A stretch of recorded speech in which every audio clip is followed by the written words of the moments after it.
خیرمنی سیاست پادکستی رادیوی آزادی.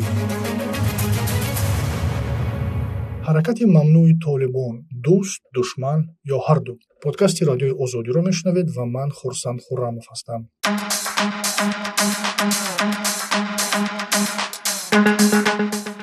حرکت در تاجیکستان ممنوع طالبان در حال گرفتن مشروعیت در کشورهای آسیای مرکزی است. آیا دوشنبه موقع خود را در پس منظر روایت ضد طالبانی تغییر می‌دهد؟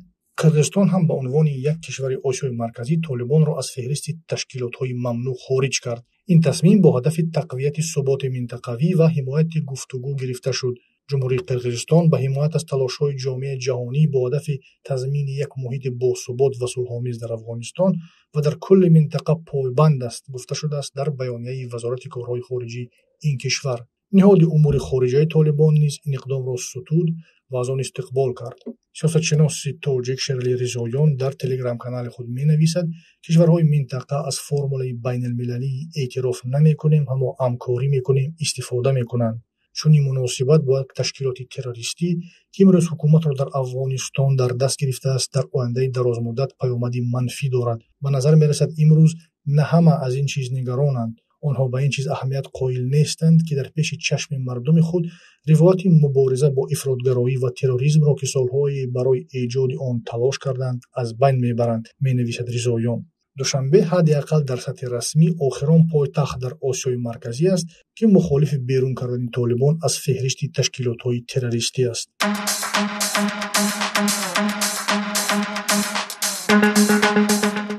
اما طبق اطلاع اخیر رسانه‌های افغانستان که از سوی دوشنبه رد و تصدیق نمی‌شوند، سیمومین یتیموف رئیس کمیته دولتی امنیت ملی تاجیکستان همراه با دیپلمات‌های تاجیک در آخر ماه آگوست با مقامات عالی رتبه طالبان عبدالله وثیق رئیس استخبارات طالبان، شمس الدین کشمی دادستان کل طالبان و قاری فصیح الدین سردار ستاد کل ارتش طالبان دیدار کرده است. طبق اطلاع دریافتی رادیوی آزادی تا سفر یتیموف به کابل، سفر دو مقام بلندپایه طالبان شمس الدین کشمی دادستان کل و قاری فصیح الدین سردار ستاد کل ارتش طالبان به دوشنبه برای رسمی شدن روابط صورت گرفته است. مقامات تاجیکستان تا کنون در این باره اظهار نظر نکردند. طبق معلومات منبع، موضوع هر دو دیدار عادی سازی روابط دو طرف بوده است، اما نه کابل و نه دوشنبه این خبر را تایید نمی‌کنند. ناسازگاری دوشنبه با کابل تا کنون بر اثر نبود حکومت فراگیر است که در آن تاجیکان و گروه‌های دیگر قومی جایگاه مناسبتی ندارند. این نگرانی بارها از زبان امامعلی رحمان رئیس جمهور تاجیکستان صدا داده است که تبلیغات دولتی او را به عنوان پیشوای تاجیکان جهان تلقی می‌کنند.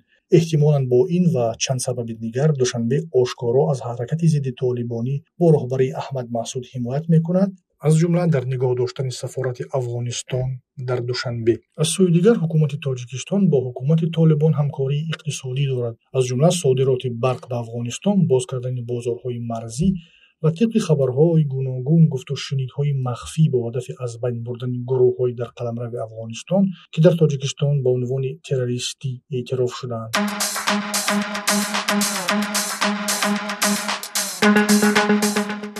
اینکه آیا دوشنبه موقع رسمی خود را در برابر طالبان تغییر می‌دهد و تبلیغات دولتی آن را چگونه ارائه می‌کنند به عنوان سوال باقی می‌ماند. اما محافل کارشناسی از ادامه فشار از سوی شریکان نزدیک به دوشنبه با هدف تغییر موقع صحبت می‌کنند. اندری سرنگ، کارشناس روس در موضوع افغانستان، در آخر ماه آگوست در کانال تلگرام خود با تکیه به منبع‌هایش در کابل خبر داد که رئیس جمهور قزاقستان قاسم جمعت توقایف ضمن سفر خود به تاجیکستان امامعلی رحمان را قناعتمند کرده است که در مسئله مناسبت با حکومت طالبان به صف کشورهای آسیای مرکزی بپیوندد، اما پاسخ نهایی نگرفته است. اجمل سهیل، کارشناس مسائل تروریسم در آلمان، به تلویزیون افغانستان اینترنشنال گفته است که روابط طالبان با تاجیکستان با میانروی چین آغاز شده است. او از یک ملاقات پشت پرده مقامات تاجیکستان و طالبان با پادرمیانی چین در ماه دکبر سال 2023 یاد کرده است. کارشناسی در مسائل افغانستان از دوشنبه در صحبت با رادیوی آزادی میگوید که از نظر منافع ملی تاجیکستان اعتراف کردن طالبان بر ضرر این کشور است که حرکت را مشروعیت می‌بخشد که از راه تروریستی به اهداف‌های سیاسی خود رسیده است. اما از دیدگاه عامل موقت طالبان و قدرت آنها در کابل یک واقعیت است. بنابراین تا زمانی که این واقعیت وجود دارد دوشنبه باید برنامه روشنی برای تمایل با آن داشته باشد، میگوید این کارشناس. با گفته همسایبت ما احتمالاً دوشنبه راه تاشکند را طی خواهد کرد و تدریجاً با طالبان مناسبت برقرار می‌کند. با توجه به مرز مشترک، مسئله خطرات تروریستی، همکاری اقتصادی و ژئوپلیتیکی برو رفت دیگری وجود ندارد، باور دارد این کارشناس. قزاقستان ماه ایون سال 2023 طالبان را از فهرست تشکیلات‌های تروریستی خارج کرد. ماه می سال 2024 وزارت عدلیه و وزارت کارهای خارجه روسیه با ولادیمیر پوتین پیشنهاد کردند که طالبان را از فهرست تشکیلات‌های تروریستی روسیه بیرون کنند. طالبان از سال 2003 در این فهرست روسیه قرار داشتند. ماه می امسال نمایندگان طالبان در فورم روسیه جهانی اسلام در شهر قزان شرکت کردند. کشورهای ازبکستان، ترکمنستان و قرقیزستان در سطح وزارت کارهای خارجی با حکومت طالبان مناسبت دارند. آنها در زمینه‌های رسانیدن کمک‌های بشردوستانه در عرصه حمل و نقل، انرژی و امنیت همکاری می‌کنند.